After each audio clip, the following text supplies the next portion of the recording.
عجما جاءوا وعربا ركبوا بحرا وجوا ليس بين الناس فرق أبدا إلا بتقوى. عجما جاءوا وعربا ركبوا بحرا وجوا ليس بين الناس فرق أبدا إلا بتقوى. بسم الله والحمد لله والصلاة والسلام على رسول الله وبعد. Mes frères et sœurs, actuellement nous sommes à Jamarat.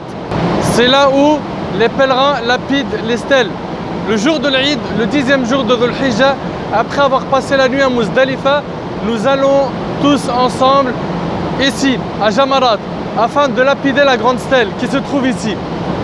Elle s'appelle Jamrat al-Aqaba al-Kubra. Donc c'est la grande Jamara, la grande stèle.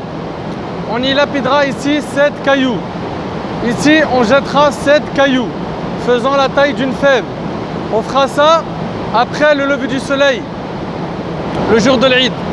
Et il faudra le faire dans la journée impérativement avant Al-Maghrib. C'est un impératif qu'il faut faire cela avant Al-Maghrib.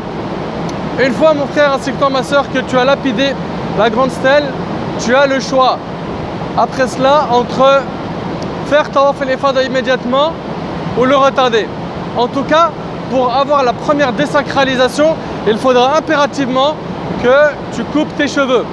Couper les cheveux, ça fait partie des actes qui te permettent de faire le tahallul. Le tahallul al-awwal, la première désacralisation. Chez l'imam Malik, rahimahullah, ça reste une obligation. Et celui qui ne le fait pas, il doit sacrifier une bête. Donc, tu vas lapider la grande stèle, te couper les cheveux. Après cela, tu pourras enlever tes vêtements de ihram et remettre les vêtements d'habitude.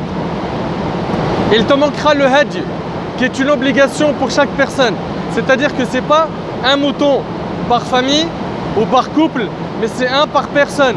Contrairement à l'udhiyah, qui est le mouton qu'on sacrifie pour l'Eid, celui-là, il peut y avoir un seul mouton pour la famille entière. Mes frères ainsi que vos mes sœurs, une fois que vous avez terminé la lapidation de la grande stèle et coupé vos cheveux, vous pouvez remettre vos vêtements, tout faire sauf avoir des rapports intimes avec vos femmes et toucher au parfum chez les Malikites. Chez les autres écoles, vous pouvez toucher au parfum. Et puis après cela, mon frère ainsi que toi, ma soeur, tu regagneras ta tente pour te reposer ou bien tu iras faire Tawaf al-Ifada le jour même. Il faut savoir que c'est fatigant de le faire le jour même, mais il y a beaucoup de gens qui le font. Et après cela, il ne restera plus que Ayam al-Tashriq.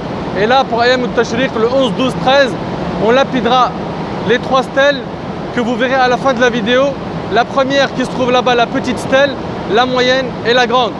Et ça se fait à partir du moment de Dhuhr. La sunna, c'est tu commences à Dhuhr jusqu'au Maghrib. C'est le temps pour lapider les stèles. De Dhuhr jusqu'au Maghrib.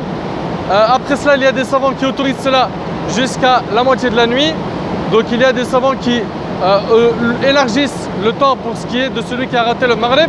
En tout cas, ça c'est pour ce qui est de la lapidation des stèles du 11, 12, 13. Tu jetteras 7 cailloux dans la petite, 7 en disant donc au début Bismillah et tu dis Allahu Akbar et tu jettes. Allahu Akbar et tu jettes. Allahu Akbar, tu jettes. Allahu Akbar 7 fois dans la petite, 7 fois dans la moyenne, 7 fois dans la grande. Pour Ayam al-Tashriq, la première et deuxième stèle, tu feras des doigts. Tu feras des doigts, tu lèveras les mains, tu feras des doigts. Donc pour la première, tu feras des doigts du côté, donc tu arrives par là, du côté droit. Pour celle du milieu, ça sera, tu l'as au milieu, du côté gauche. La troisième, il n'y a pas de doigt. Tu lapides les stèles et tu repars direction ta khayma. On demande à Allah subhanahu wa ta'ala d'accepter nos œuvres. On demande à Allah subhanahu wa ta'ala d'accepter nos œuvres et d'accorder à tous ceux et celles qui vont faire un hajj mabrour, un hajj pur de tout péché. Voilà mon frère ainsi que toi ma soeur, ce que tu dois faire ici. Bouscule personne. Bouscule personne. Si jamais tu as raté une pierre et que tu en as d'autres, prends une autre et remplace. Fais très attention à ne pas quitter ce périmètre sans avoir jeté les pierres, ou plutôt les cailloux qu'il faut jeter. Qu'Allah subhanahu wa ta'ala accepte nos œuvres. هذا والله أعلم سبحانك اللهم بحمدك أشهد أن لا إله إلا أنت أستغفرك وأتوب إليك بارك الله فيكم السلام عليكم ورحمة الله. جاءوا وعربا ركبوا بحرا وجوا ليس بين الناس فرق أبدا إلا بتقوى. عجما جاءوا وعربا ركبوا بحرا وجوا ليس بين الناس فرق أبدا إلا بتقوى